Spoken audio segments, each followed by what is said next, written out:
السلام علیکم محترم ناظرین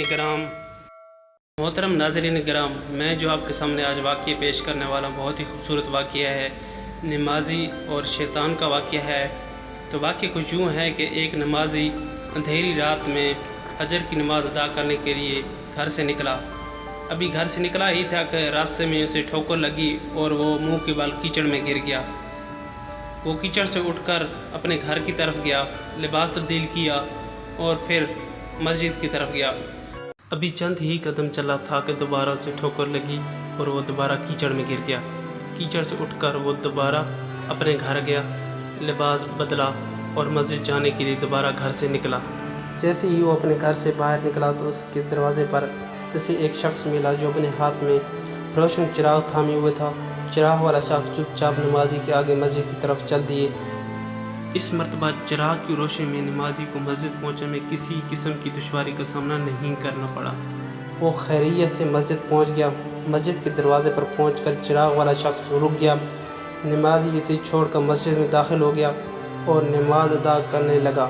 نماز سے فارغ ہو کر وہ مسجد کے باہر آیا تو وہ چراغ والا شخص اس کا انتظار کر رہا تھا تاکہ اس نمازی کو چراغ کی روشنی میں گھر چھوڑے۔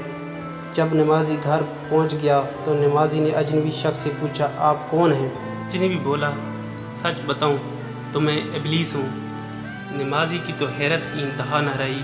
اس اجنبی کی یہ بات سن کر نمازی سوچنے لگا، ابلیس شیطان کیسے مجھے مسجد تک چھوڑ سکتا ہے؟ اس کا کام تو لوگوں کو بہکانا ہے۔ تو اس شخص نے بڑی حیرت کے ساتھ ابلیس سے پوچھا، تجھے تو میری نماز رہ جانے پر خوش ہونا چاہیے تھا، مگر تم تو چراغ کی روشنی میں مجھے مسجد تک چھوڑنے آئے۔ ابلیس نے جواب دیا کہ جب تمہیں پہلی ٹھوکر لگی تو تم لباس تبدیل کر کے مسجد کی طرف پلٹے تو اللہ تعالیٰ نے تیرے سارے گناہ معاف فرما دیے، اور جب تمہیں دوسری ٹھوکر لگی تو اللہ تعالیٰ نے تمہارے پورے خاندان کو بخش دیا، جس پر مجھے فکر ہوئی کہ اگر اب تمہیں ٹھوکر لگی تو اللہ تعالیٰ کہیں تمہارے اس عمال کے بدلے تمہارے سارے گاؤں کی مغفرت نہ فرما دے، اسی لیے میں چراغ لے کر آیا ہوں کہ تمہیں بغیر گرائے مسجد تک پہنچاؤں۔ اس شخص نے جیسے ہی یہ بات سنی تو اس نے اللہ تعالیٰ کی بارگاہ میں اپنا سر جھکایا اور اللہ کا شکر ادا کیا۔ تو دوستو، یہ ہے ہمارے رب کی شان، سبحان اللہ۔